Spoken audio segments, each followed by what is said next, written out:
Now, don't look at failure as a bad thing. I look at it as a second opportunity to succeed. So just because it didn't work out the first time doesn't mean it's not going to work out later.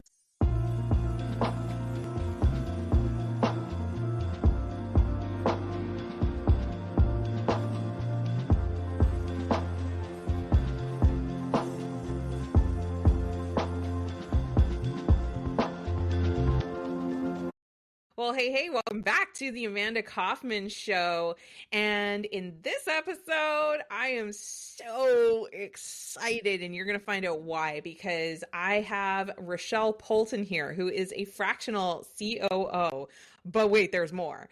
She's the founder of Kaizen Operational Strategies. And if you don't know what Kaizen means, it basically means iterative improvement, like getting better and better. It's awesome.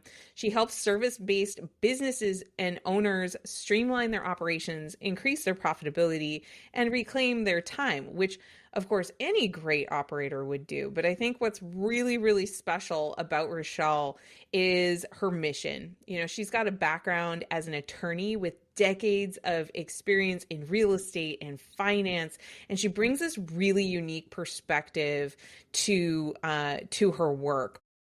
She works with entrepreneurs who have been at this for a minute. They probably have a team, and that's what really seems to be driving Rochelle. Like when we met in a business incubator that we're in together, she told me that her mission was to help entrepreneurs to pay their team more.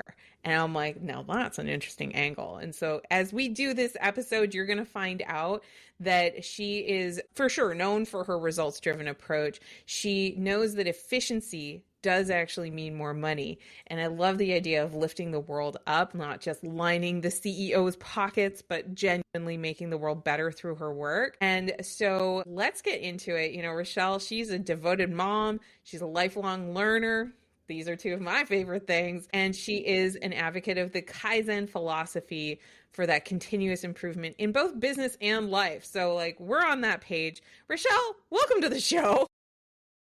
Thank you for having me, Amanda. I'm so excited to be here. Oh my gosh, I'm so excited to have you. And you know, your approach, I just do find very refreshing because I see a lot of entrepreneurs that do operations. You know, I actually myself have an operations background as a consultant. It's obviously crazy important, but it did stand out to me when you said you wanted workers to be having a high living wage. Like you wanted people to get paid really well. Can you like unpack that a little more for us? Why is that such a driving force behind what you do?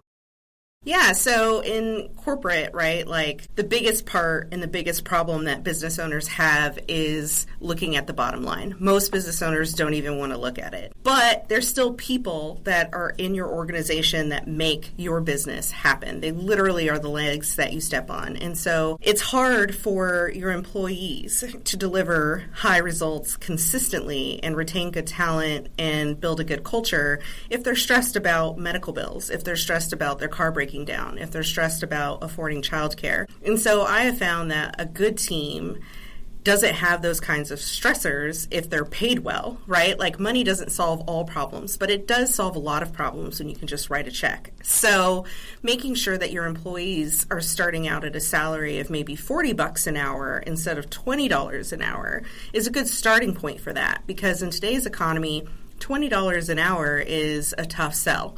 A lot of people won't even really consider the job offer, especially if you want years of experience, especially if you want them to be efficient problem solvers.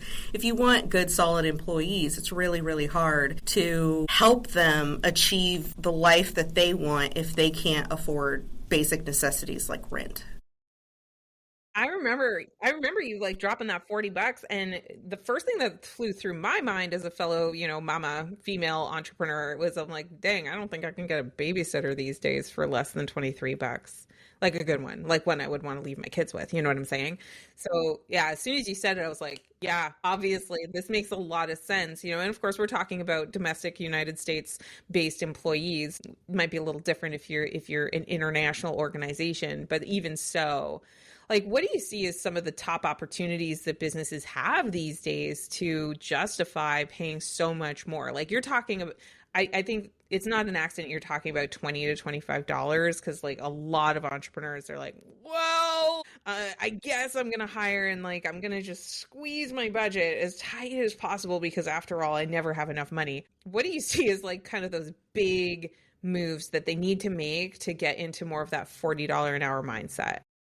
Yeah, well, first is recognizing the labor cost is expensive, right? Like, it isn't just the $20 an hour that you're paying. You know, you still have to pay insurance and payroll and everything else. So whatever you're thinking about paying someone, just multiply that by 1.25. And that's a really conservative estimate of what it really costs.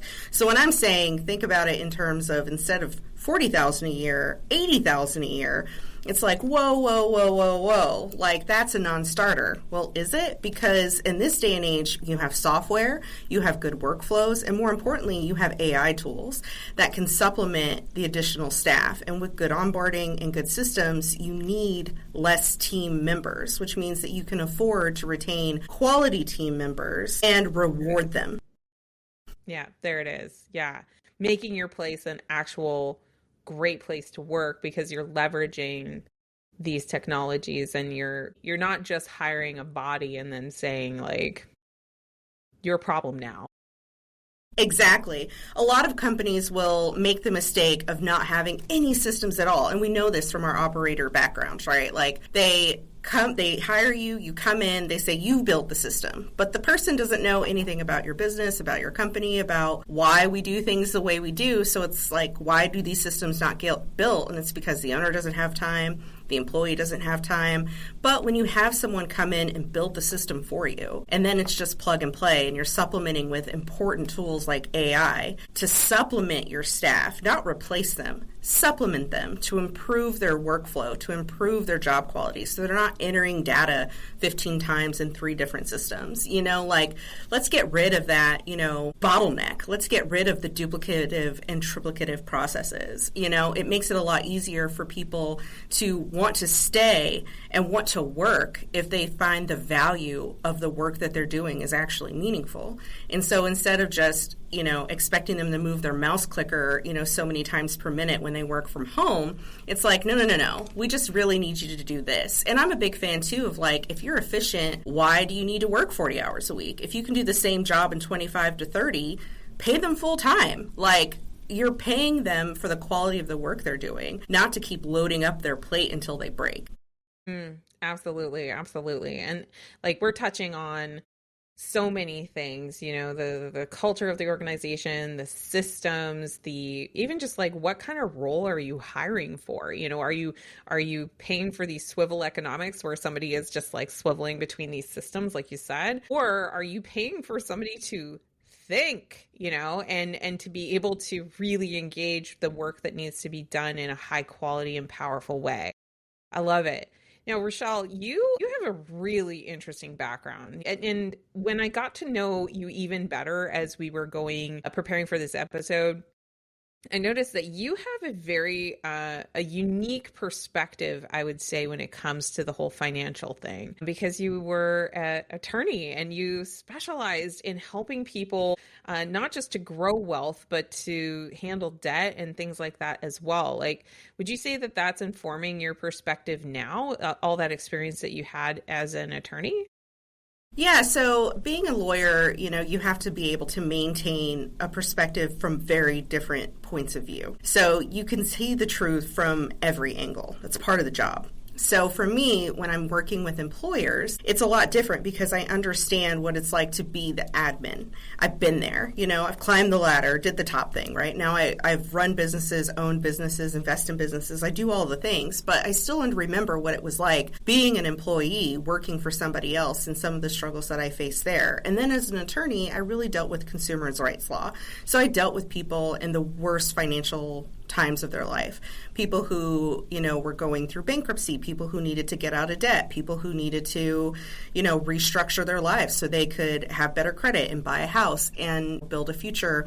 And a big part of that had to do with like letting go of the shame and the blame and feeling like this was your fault, not pay their bills because they don't want to. They don't pay their bills because they can't. And a big part of that has to do with wages and what they're paid. And, if the company is making, a really healthy profit margin, why not pay your staff more so they too can live a better quality of life? Like, it's okay to make as much money as you want. I'm a big fan of that, right? Like, that's why you're in business, is because you want the flexible hours and you want the paycheck. But you have to remember that the people that are supporting you and believing in your company and help drive it forward, you should take care of them. That's also your responsibility, the same way that you would take care of your customers. So good. I mean, like, my brain is going crazy right now because I'm thinking about all the different parallels between the decisions that we make as a consumer that can really lead to that consumer debt situation. But also, it's like the same problem when you're an entrepreneur. So what I mean by that is, just because you can hire someone doesn't mean you should. It's kind of like, just because you can get the credit card doesn't mean you should, right?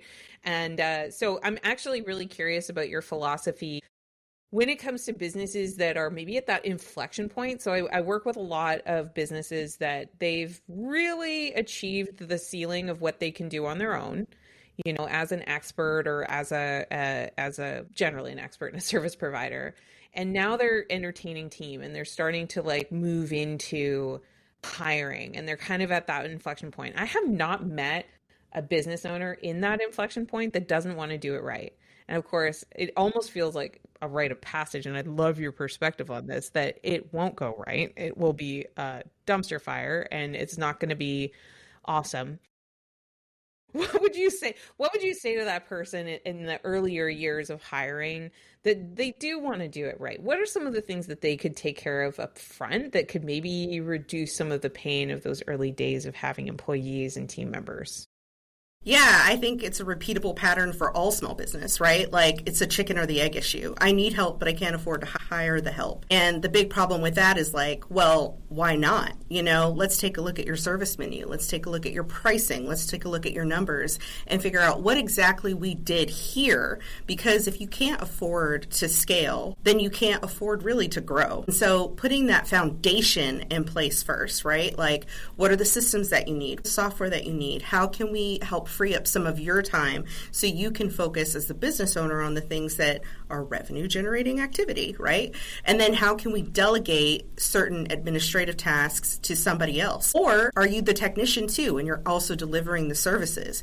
Do we need to hire someone that can also handle those deliverables? Like, which comes first? What do you have more of? What's taking up more of your time? And I think that's a big mistake that a lot of business owners make, is they assume that they need to pay an assistant to handle admin. But it's like, if you only have 5 or 10 hours of admin, you didn't solve the problem of freeing up your schedule. You still have tons and tons and tons and too many things to do. So you kind of need to take a look at it from a different perspective of like, how can I afford to replace myself? If you think you're profitable, but you're only paying yourself a couple $1,000s a month, then you're probably not profitable because you can't afford to replace yourself. So it's time to take a look at the numbers, because the numbers don't lie, right? So it's so true. And I know, like, in my own journey, I did what so many do.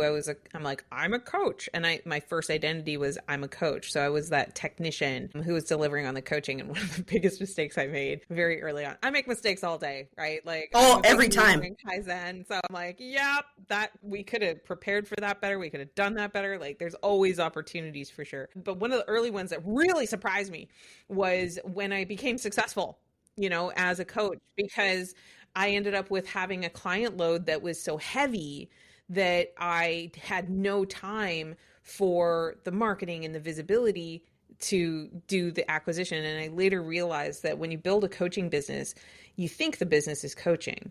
It's really a marketing business, right? It's about relationships. It's about like moving people through that experience. The coaching itself is amazing.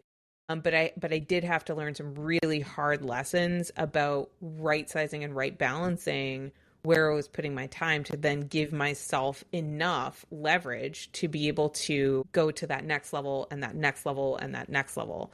Yeah, that's so good. So what do you see as like the biggest obstacle that people encounter when they maybe are in a position like that, where they've been successful or successful enough or successful they think, but they're trying to access that next leverage point? What would be maybe the first thing they should do? And what are some expectations? I want you to tell me the truth, Rochelle, about the expectations they should have once they identify these bottlenecks. The absolute first rule is anytime you have a guinea pig role, everyone is set up for failure. So don't hire friends and family, like in that first role, because you don't really know what you need and they don't know what they really need to provide you with. And so there's no way for really anybody to succeed. Yes. Just before we jump forward, I think I know what you mean by the guinea pig role, but can you be even more specific and just tell us like what's that? So a guinea pig role is the first time you hire someone for a specific role in your company, is what I'm referring to. So the first time you hire an admin assistant, you probably did a job description, but you don't really know the tasks you need them to do. You don't really know how you want them to answer the phone or how to respond to email or what the, response time should be for things. Like you haven't really had a chance to think all that through because you're busy running a business. Like you're not doing operations, right? It's really hard for that person entering into that role to know what the expectations are because you didn't set any. And so they're a guinea pig. They're testing all of your ideas about what you think they should be doing with the reality of the situation. And that is a recipe for disaster. So you don't want them to fail, but the odds of failure on that first go is extremely high. Now, don't look at failure as a bad thing. I look at it as a second opportunity to succeed. So just because it didn't work out the first time doesn't mean it's not going to work out later. And it doesn't mean that that person is a bad fit for your company. It just maybe means they're a bad fit for that role. So figuring out kind of what you need and understanding that you may not get it right the first time, the second time, the third time, you're going to get it right. Like sometimes in business, we just have lessons that we have to learn. And for me personally, I learn 100% more about business than I did the year before. And I've been in business for a very long time. And I look back at when I started my law firm at 29 and I'm like, wow, I was dummy, dummy, dum, dum. Like, I can't believe I did that. I'm getting t-shirts made. When I started, I was a dummy, dummy, dum, dum. I love that. That's so funny, but it's so true because, I think that naivete in some ways is so required as an entrepreneur. It is. You need it because if you knew what you were going to put up with, the mistakes you were going to make, the money you were going to lose, the wrong turns, the left turns, and just like, if you really, really knew, you would never start the journey. It's true.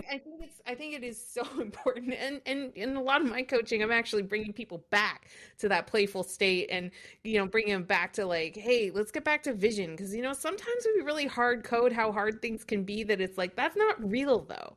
Like that's how you feel and that's the story you're telling. But yeah, so good. And it's making a lot of sense with this guinea pig role. It's like, hey, but you don't. And so you're going to learn so many things. Don't hire your family. Like that just adds so much stress to it. That's great advice. I love that. Like, please don't. And, if you do, it's okay, but just, be kind and remember, like, it is family. You can't treat them like you would a normal employee. There's a totally different dynamic in a family-run business, but that's a different podcast. That's another podcast. I suspect we may have another one in the future. Yeah.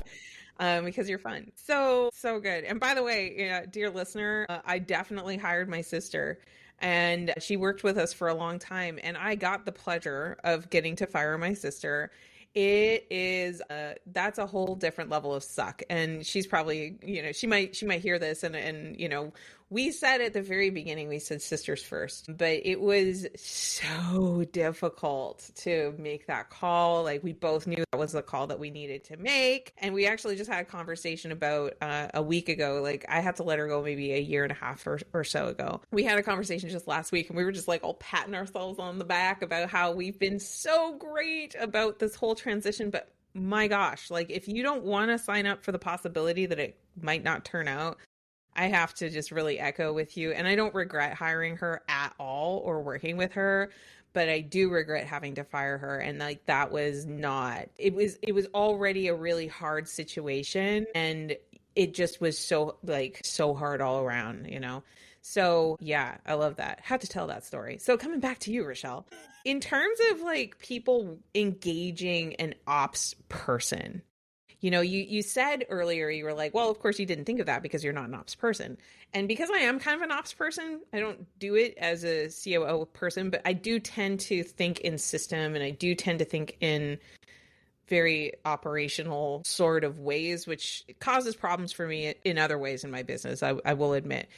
How does somebody know whether they should be moving to a COO? Something I noticed is you say very specifically, you're working with $500,000 up businesses. Like you're working with these businesses that have a level of cash flow and revenue going through that's probably a little higher than some people might think.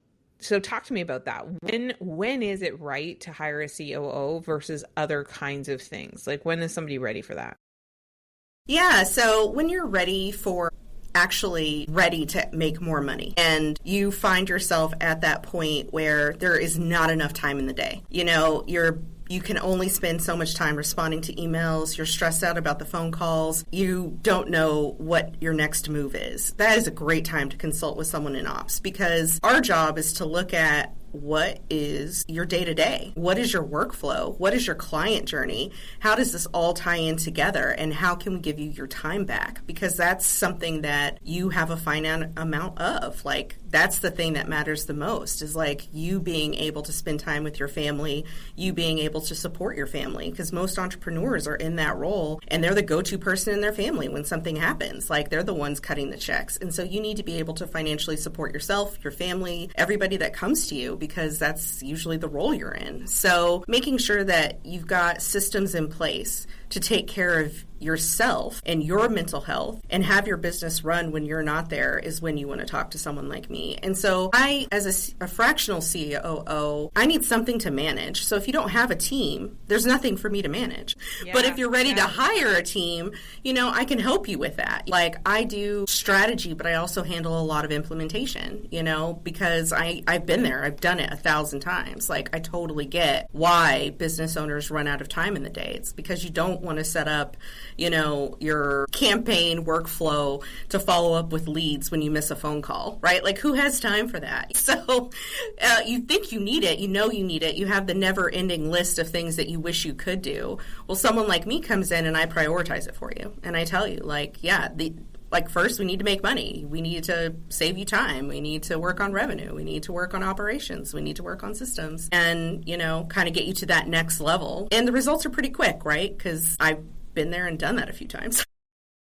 For sure. And I think, for some people listening, you might be like, oh my God, $500,000. Well, that's like a $40,000 to $50,000 a month run rate. So you're probably ready for looking at having somebody help with your operations if you're at that level. But if you're kind of like, how do I get from 20 to 40? How do I double myself, so that I'm ready to hire the COO? To me, this is actually kind of the joy of business. Like, the joy of business is figuring out those puzzles. And I love working with people more kind of aiming at that $20,000 to $50,000 range, because that to me is the pinch point. Like, that's the pinch point.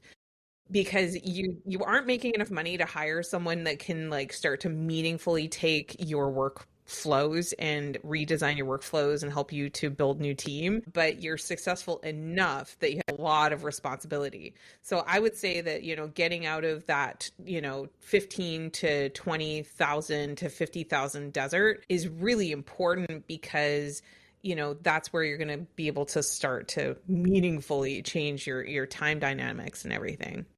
Yeah. And when I'm working with companies that size, it's a 9-month strategy to get you to that 40, 50K mark, and that is taking a look at your pricing, taking a look at where are you leaving money on the table, because you are for sure leaving money on the table. And that's usually a team dynamic where you've got a couple people working for you, but you need to reevaluate, how are we dealing with pricing? How are we packaging our services? What are we really spending our time doing? And where is it better spent? Yes.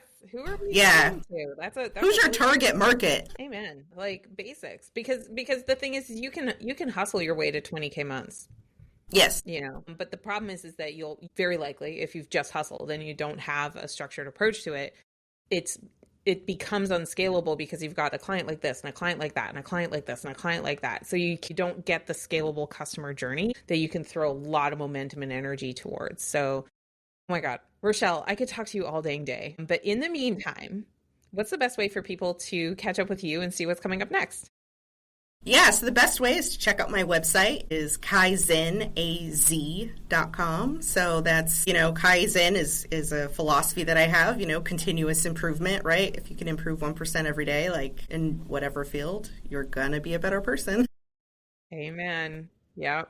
1%. I love that. So good. And listener, if you loved this conversation, definitely grab it and send it to your three friends that would benefit the most from hearing about building an operation that they're really excited about and when ready for it. Like, definitely share this episode by grabbing the link and sending it on text or email. And hey, don't forget to smash subscribe. You don't want to miss our next show. And if you've been really loving the show, the most generous thing you can really do is leave an honest review. So if you leave that review, then it helps new listeners decide if they want to spend some time with us as well. And of course, we love, love, love, love, love it when we get to read your reviews as well. We're going to be back with another episode very, very soon, but just a friendly reminder, until then, do what matters.